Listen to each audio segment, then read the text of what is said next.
Hey, true seekers, welcome back. Zach here. It's April 1st, 2017. Want to give you a mind-blowing post about the UConn women's basketball team losing to Mississippi State, breaking the 111-game win streak, and what that loss has to do with Dak Prescott, who went to Mississippi State, and who is now the quarterback of the Dallas Cowboys. Last night's upset was in Dallas. Dak Prescott in attendance. This is definitive proof, just more of what I've been offering for the last 3 years, of how professional and collegiate sports are both scripted. They're scripted together as tributes, oftentimes to one another. Look at this. Mississippi State broke the 111-game win streak of UConn, and in the language of gematria, Mississippi State sums to 111. In case you're new here, I'm going to link this calculator. Mississippi State, when spelled correctly in gematria, yields a value of 111. These four numbers here, they're all based off the alphabetic order. They're all interrelated. To learn more about these ciphers, if you click on the method and on the right side of the screen, view cipher chart, it will show you what the value is for each letter. All of this based on the alphabetic order. A is 1, B is 2, C is 3, up to Z is 26, and backwards. Z is 1, Y is 2, X is 3, up to A is 26. Anyhow, Mississippi State 111. They end the UConn Lady Huskies 111-game winning streak, and in a moment, I'll show you how that number connects to Dak Prescott. The woman who made the winning shot was Morgan William, MW initials. Notice the final score of the game was 66-64. UConn Huskies, their winning streak snapped. It was Morgan William, 66, who hit the shot to win it with 66 points. And as I mentioned in the video I put out earlier on this, March Madness equals 64. Think about traditionally 64 teams to begin the tournament. March Madness 64, the score was 64-64 before the game-winning shot. So 66, the winning number for Dak Prescott's former college. Dak Prescott went to school at Mississippi State. Dak Prescott equals 66. So does NFL. And consider that the first Super Bowl season of the NFL was the 66th season. The NFL plays on Sunday, 66 books in most Bibles. Special number 66. NFL in gematria also sums to 49, like Dallas. You know, here's a big game, college basketball in Dallas, the city where Dak Prescott now plays. Just want to show that overlap. Dallas Cowboys, one of the biggest grossing teams for the NFL. You know, they used to call Dallas America's team. I think they might give that title to the Patriots now.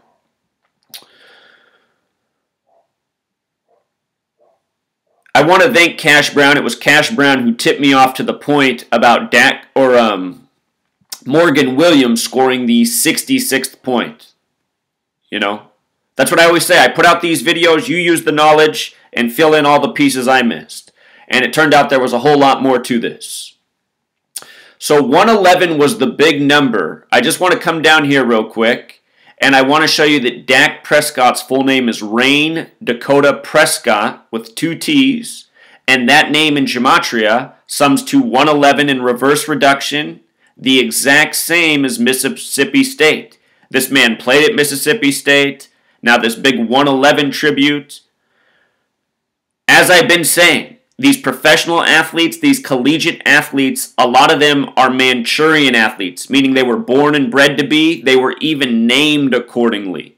And a lot of times it seems they were birthed accordingly, meaning there's rituals going on even before they exist. Planned pregnancies, planned childbirthing. If this sounds crazy, I've been documenting this for 3 years and my work has backed itself up. You know, this stuff happens again and again and again. Dak Prescott's currently 23 years old. I'll show you what's so special about that number in regards to the Cowboys. Cowboys, or the singular cowboy, equals 83, just like football. And 83 is the 23rd prime number. 83, the 23rd. They said the best QB draft class ever was the class of 83. Something I also documented earlier in this season about women's college basketball, it was in the early weeks of the season, ESPN put out this article about how if UConn won the championship this year, they would have won 113 straight games. They lost in their 112th game against Mississippi State. The championship would have been number 113. 113, very special number to this study, also corresponding with Dallas where the championship was. And I share this piece as a reminder that sometimes these perfect alignments, in terms of the sports scripting, they're too perfect to be the championship team. But now you can understand why they were talking about this number all year. If UConn wins it all, it'll be their 113th straight win. Well, as we know, it wasn't to be, but it was just shy of that, and the loss came in Dallas. You see? 113 is this special number to Scottish Rite Freemasonry.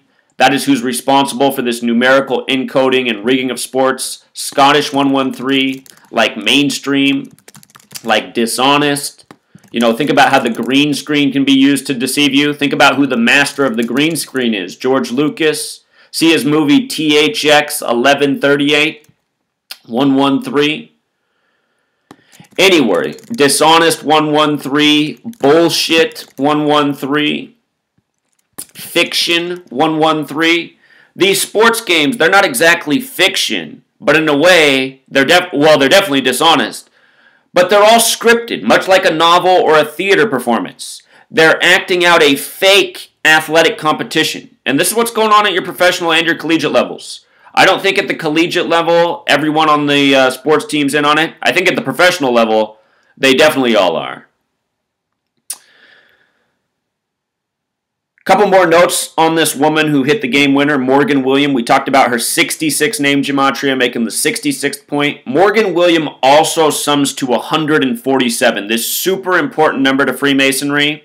Freemason has the gematria of 147. If you go to my blog and in the top left corner search 147, there's going to be about 1,000 posts that come up showing the routine use of this number in sports, scripting, election rigging, ritual murders, bogus news stories, false flag shootings. It is just a number they use again and again. Morgan William 147, Freemason 147. This is the big story today, April Fool's Day. It was already April Fool's Day when this game was played last night at Greenwich Mean Time, where the powers that shouldn't be go by. You know, this big win came on April Fool's Day, already at that point, in that part of the world's time. You know what I mean? April Fool's has the 147 gematria like Freemason, like Morgan William. I'm sure another Manchurian athlete. What an awkward name, you know? Morgan William. MW. Doesn't sound very feminine. Also, yesterday's date had the 71 numerology, the date of the upset. It was March 31st in the U.S. March Madness 71, MSST, the acronym for Mississippi State University. Again, March Madness also sums to 64, like the tie score. Connecticut, the team that often dominates March Madness with the matching gematria. Keep in mind that Mississippi State, they're the Bulldogs, just like Gonzaga. I said before the tournament began, Gonzaga had everything lining up for it this year. If there was ever a year they were going to win the championship, it would be this year. It's their first time in the Final Four. We'll see what happens. There's major narratives for North Carolina. There's major narratives for all four of the teams in the men's tournament, to be perfectly honest. So we'll see what happens. Gonzaga is the only team that doesn't have a 93 coded on them, and the championship's on the 93rd day of the year. We'll see what that means. Also, something I want to point out, the Las Vegas announcement of the Raiders moving to Las Vegas, that was on a very specific date that had a major connection to the upcoming Super Bowl. We've now seen two teams in this offseason get major tributes, and there could have been more, but I've only been caught these two so far. But we've seen two NFL teams get major tributes having to do with the Super Bowl. They are the Raiders and the Cowboys now. And I wanted to see if an article had been written in recent history about a Raiders-Cowboys Super Bowl. And Sports Illustrated last year, Peter King, did write an article about how this would be a very lucrative Super Bowl for the NFL. You know, I'm not saying it's going to be Raiders-Cowboys. There's a lot more homework to do. There's a lot more clues that will be left before the season rolls around and as the season rolls along. But here we are, you know, beginning of April. Raiders, Cowboys, it was written about last year for Sports Illustrated. These are two teams in the hunt for the Super Bowl that are competitive. Something to think about. They use that word dream. Since it's April 1st, you know, they call it the American dream, right? Dream 41. 41's the 13th prime number. USA equals 41. Think about the United States of America. 41, the 13th prime number. 13 colonies, 13 stripes. That's also the Super Bowl number. Super Bowl. And what I noticed about Oakland and Dallas is Oakland in reverse reduction is 41, and so is Dallas. Dallas, 41, the 13th prime. 41 years ago, this will be Super Bowl 52 this year. 41 years ago was Super Bowl 11. The Raiders played Minnesota in that Super Bowl. Minnesota's hosting Super Bowl 52, right? Minnesota 52. Also, Raiders. That's what I want to show you. Raiders is also 52. Minnesota and Raiders have some serious alignment. And just think about their symbols. A Viking, a Raider, you know, ships, pirates, a Raider and a Cowboy. We'll see. You know, it's a possibility. They're dropping some major clues. We'll pay attention. More are sure to come. Just wanted to again show you guys how these games are scripted. The 111 thing was mind-blowing enough, but then realizing how it synced up with Dak Prescott, who went to that school and who watched the game, you know, that's just where it gets way more mind-blowing. Also, from his birthday, his 23rd birthday to this game is 35 weeks, where the ladies' team just won, upsetting UConn. The upcoming Super Bowl's on the 35th day of the year. I do expect even more than the Raiders to be in the Super Bowl, the Patriots again. I think the Patriots and Tom Brady are definitely going to be in Super Bowl 53 in Atlanta. I'm finding out a lot about that one. But Tom Brady could theoretically go to 3 straight Super Bowls. He could, you know, he just won, scripted in Houston. He could win in Minnesota, and he could win in Atlanta, Super Bowl 53 to close out his career. But if he's not to go in one of these years, you know, Raiders in the AFC, there's a narrative for them. They're a good competitive team right now. And again, the Patriots, their whole dynasty thing began with the Raiders and the tuck rule, what should have been the fumble. Football fans know what I'm talking about.